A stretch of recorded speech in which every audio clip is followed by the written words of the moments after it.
नमस्कार दर्शकों, मैं हूं ऐश्वर्या कपूर और आप देख रहे हैं मेरे साथ पूछता है भारत। और आज पूछता है भारत क्योंकि अब से कुछ ही देर पहले खबर आई है कि कंगना रनौत को किसी ने थप्पड़ मार दिया है, चाटा मार दिया है। और वो कोई और नहीं, सीआईएसएफ की महिला जवान है और वो चंडीगढ़ के एयरपोर्ट पे। तो सवाल है भाई, कंगना को चाटा क्यों मारा? Kangana is a sitting MP now. Kangana Ranaut Z+ protectee है। कंगना रनौत राज्यसभा की माफ चाहता हूं, लोकसभा की सांसद है भाई, लोकसभा की सांसद। अभी मंडी सीट से इलेक्शन जीती। कंगना रनौत को चाटा क्यों मारा? तो इसका जवाब है हमारे पास। मुझे लगा था कि temperatures are high in Delhi, but temperatures are high all over the country. दर्शकों, ये जो नंबर्स आए हैं बीजेपी के 240 और कांग्रेस के 90 पे 94+, इससे बिल्कुल सिचुएशन बहुत वॉलेटाइल हो। सीआईएसएफ जवान, yes you are hearing me correct, वो ग्राफिक दोबारा चलाओ। सीआईएसएफ की इस महिला जवान ने, कंगना रनौत, जब चंडीगढ़ एयरपोर्ट पे सिक्योरिटी चेक करा रही थी तो सिक्योरिटी चेक कराते वक्त दूसरी तरफ से एक महिला जवान आती हैं, वेट करती हैं फॉर कंगना टू क्रॉस, और जैसे ही कंगना आती हैं उनको तब थप्पड़ मारा जाता है। और ये मैं नहीं कह रहा हूं, कंगना रनौत खुद कह रही है। कंगना रनौत अब लोकसभा की एमपी हैं और एमपी बनने से पहले उनके पास Z+ सिक्योरिटी थी, ASL था। Z+ प्रोटेक्टी ASL के साथ एयरपोर्ट में भी सिक्योरिटी के साथ मूव करता है। ये कैसे हुआ? एक तो ये बहुत बड़ी चूक है कि करने वाला, जो इसमें थप्पड़ मारने वाली महिला है, वो खुद सीआईएसएफ की एक ऑफिसर हैं, कांस्टेबल हैं। उनकी रैंक एग्जैक्टली मुझे नहीं पता है, बट वो एयरपोर्ट सिक्योरिटी में डिप्लॉयड थी। वो सुरक्षा बल का एक पार्ट है। और उन्होंने जब कंगना रनौत पर हमला किया, बदतमीजी की, गाली दी। क्यों? ये कंगना रनौत का दावा है कि उस महिला अफसर, सीआईएसएफ ऑफिसर ने कहा, जो किसान आंदोलन, जी हां, किसान आंदोलन के बारे में कंगना रनौत ने कहा था, वो उससे डिसएग्री करती हैं और बहुत नाराज थी क्योंकि उस महिला ऑफिसर की खुद माताजी उस फार्मर्स प्रोटेस्ट का भाग थी। और कंगना रनौत ने कुछ ऐसा कहा था जो वो चिढ़ गई थी और इसीलिए उन्होंने थप्पड़ मारा। मेरे पास बैक टू बैक 2 रिएक्शन है। PHB पॉलिटिकल है, पूछता है भारत बड़ी डेवलपिंग स्टोरी है, अभी अभी हुई है। मेरे पास बैक टू बैक में रिएक्शन चला रहा हूं। एक जिसको थप्पड़ पड़ा है, दूसरा जिसने थप्पड़ मारा। दोनों के रिएक्शन मेरे पास है, मैं चला रहा हूं। Quick on. Thank you Sharma. Reactions back to back. वो सिक्योरिटी चेक के साथ में हुआ। वहां पे मैं सिक्योरिटी चेक करके जैसे ही निकली तो दूसरे कैबिन में जो महिला थी, जो सुरक्षा कर्मचारी थी सीआईएसएफ की, उन्होंने उनके पास या उनको क्रॉस करने का इंतजार किया और साइड से आकर जो है मुझे मेरे फेस पे हिट किया और गालियां देने लगी। और जब मैंने उनको पूछा कि उन्होंने ऐसा क्यों किया, तो उन्होंने कहा कि वो फार्मर्स प्रोटेस्ट को जो है वो सपोर्ट करती हैं और I am safe, but my concern is कि जो आतंकवाद और उग्रवाद पंजाब में बढ़ रहा है, हाउ डू मेरी माँ बैठी थी उस टाइम जब इसने बयान दिया था।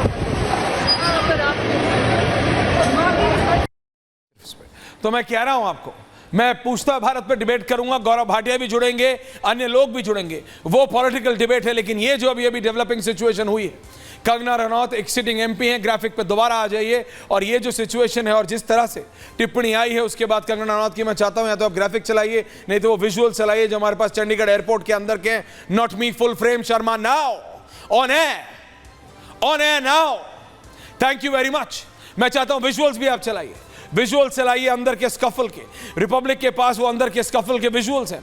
गौरव भाटिया जी, मैं डिबेट करूंगा आपसे अगले एग्जैक्टली 2 मिनट के अंदर, पॉलिटिकल डिबेट करेंगे, लेकिन मुझे विजुअल्स नहीं दिख रहे हैं ऑन एयर। शर्मा, विजुअल चलाइए, क्योंकि ये जो सिचुएशन है, ये सभी प्रोटेक्टीज, VIP प्रोटेक्टीज, चाहे वो कोई भी हो, कॉन्ट्रोवर्शियल है। कंगना रनौत कॉन्ट्रोवर्शियल है, लेकिन कॉन्ट्रोवर्शियल होने का मतलब ये नहीं कि उनको मैन हैंडल किया जा सकता है, उनको फिजिकली असॉल्ट किया जा सकता है। उनके पास Z+ ASL सिक्योरिटी ऑलरेडी है।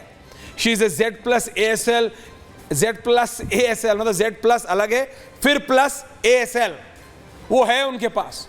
उस लेवल की सिक्योरिटी कुछ चुनिंदा लोगों के पास ही होती है। उसके बावजूद उनके साथ ऐसा हो जाना, कंगना रनौत को एयरपोर्ट के अंदर हाई सिक्योरिटी जोन में, she is a BJP member of parliament now, newly elected member of parliament, उसके बाद हो जाना, सवाल ये निशान है। कंगना थोड़ा तो परेशान है, थोड़ा तो उनका जो रिएक्शन आया, शी इज ओके, शी वो कह रहे हैं, बट इस पे इन्वेस्टिगेशन सीआईएसएफ के एडीजी से मेरी बात हुई, वो कह रहे हैं कि we are ordering an immediate investigation and till that point वो ऑफिसर को डिटेन किया गया है और उनको टेम्परेरी सस्पेंड किया जाएगा जब तक इन्वेस्टिगेशन का रिजल्ट नहीं आ जाता। लेकिन एक सिचुएशन है शर्मा कि कंगना रनौत एयरपोर्ट के अंदर है, सिक्योरिटी प्रोसेस के थ्रू जा रही होती हैं और तभी ये इस तरह की चीज हो जाती है। मनोहर लाल खट्टर का रिएक्शन आ रहा है मेरे पास इसी पे, कंगना रनौत के इस एपिसोड पे। मनोहर लाल खट्टर मेरी जगह डालो सिर्फ। Thank you. नाउ उनको सिक्योरिटी के नाते से ये काम शोभा नहीं देता है और निश्चित रूप से इस पर डिपार्टमेंट जो है सीआईएसएफ के जो नियम है, जो अनुशासन है। ये थे हरियाणा के पूर्व मुख्यमंत्री और इस समय सांसद है। ये एक डेवलपिंग स्टोरी है, हमारी इस पे नजर बनी हुई है, हम आएंगे इस पे। तो कई मत जैसे ही कुछ डेवलपमेंट होगा हम इस स्टोरी पे वापस आएंगे। Now I am moving to पूछता है भारत। पूछता है भारत की डिबेट की ओर मैं बढ़ रहा हूं। मेरे साथ भारतीय जनता पार्टी के वरिष्ठ नेता हैं, राष्ट्रीय प्रवक्ता हैं, सुप्रीम कोर्ट में वरिष्ठ लॉयर हैं, गौरव भाटिया जी जुड़ रहे हैं।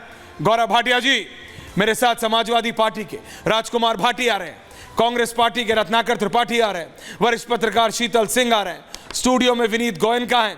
मेरे पास एक स्पेशल रिपोर्ट है ताकि आपको सब लग जाए कि दिक्कत क्या है, क्योंकि ये जो एपिसोड हुआ कंगना रनौत के साथ वो अलग है गौरव भाटिया जी, लेकिन इस बार आप 272 पे नहीं, आप 240 पे हैं। आपके पास सिंपल मेजॉरिटी नहीं है बीजेपी के पास। एंड कैन बीजेपी हैंडल, और कितनी कारगर होगी ये मोदी सरकार, क्योंकि चंद्रबाबू नायडू की अपने डिमांड्स हैं। सूत्रों की माने दर्शकों तो चंद्रबाबू नायडू को स्पीकरशिप चाहिए, चंद्रबाबू नायडू को फाइनेंस मिनिस्ट्री चाहिए, चंद्रबाबू नायडू को 2 और कैबिनेट मिनिस्टर बर्थ चाहिए और एक एमओएस की बर्थ चाहिए। जेडीयू को नीतीश कुमार की अपनी डिमांड्स है। मेरे पास ग्राफिक्स हैं, पार्टी वाइज डिमांड्स। भाई शर्मा चला नहीं रहे, गलती है तुम्हारी। पुट इट ऑन है ग्राफिक्स। चंद्रबाबू नायडू की अलग डिमांड्स, नीतीश कुमार की अलग डिमांड्स। भैया अभी तो 2 ही बोले हैं, एकनाथ शिंदे की भी डिमांड है, चिराग पासवान की भी डिमांड है, पवन कल्याण की भी डिमांड है। किस किस की डिमांड पूरी करेंगे नरेंद्र मोदी और अमित शाह? क्योंकि अभी तक जो वे ऑफ फंक्शनिंग था बीजेपी का वो ये है, मैं रिपीट कर रहा हूं, नरेंद्र मोदी डिसाइड करते हैं, अमित शाह इंप्लीमेंट करते हैं, बाकी सब फॉलो करते हैं। अब वो डिसीजन नरेंद्र मोदी, चंद्रबाबू नायडू और नीतीश कुमार को मिलकर करना होगा। And then the other follows, implementation होता है।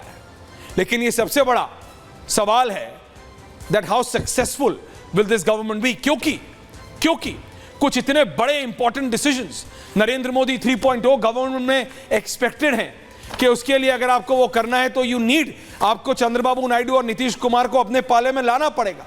और अगर आपको चंद्रबाबू नायडू और नीतीश कुमार को अपने पाले में लाना है तो आपको उनसे सहमति लेनी पड़ेगी। जैसे अगर मुझे अभी एक सक्सेसफुल डिबेट करनी है तो मुझे गौरव भाटिया से भी बात करनी पड़ेगी और राजकुमार भाटी से भी बात करनी पड़ेगी, नहीं तो सिर्फ मैं बोलूंगा।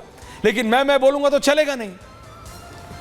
अब 240 पे है बीजेपी, 543 के संसद में, उनको 16 टीडीपी और 12 जनता दल के अलावा 7 इंडिपेंडेंट का भी सपोर्ट है। लेकिन अभी तो चिराग पासवान भी खड़े हो रहे हैं, जितिन राम मांझी भी खड़े हो रहे हैं। आप सोचिए ना, अपना दल अनुप्रिया पटेल एक है, लेकिन कह रही है मुझे चाहिए एमओएस, चाहिए तो चाहिए चिराग पासवान। रिपब्लिक से एक बार नहीं 3 बार बात की है। प्रकाश हमारे बिहार के हैं, वो दिल्ली आए हुए हैं, गौरव भाटिया जी, प्रकाश के साथ 2 बार बात की। अभी मेरे से पहले सुचारिता शो करते, सुचारिता के साथ चिराग बात कर रहे थे, बोल रहे हैं क्या कि भैया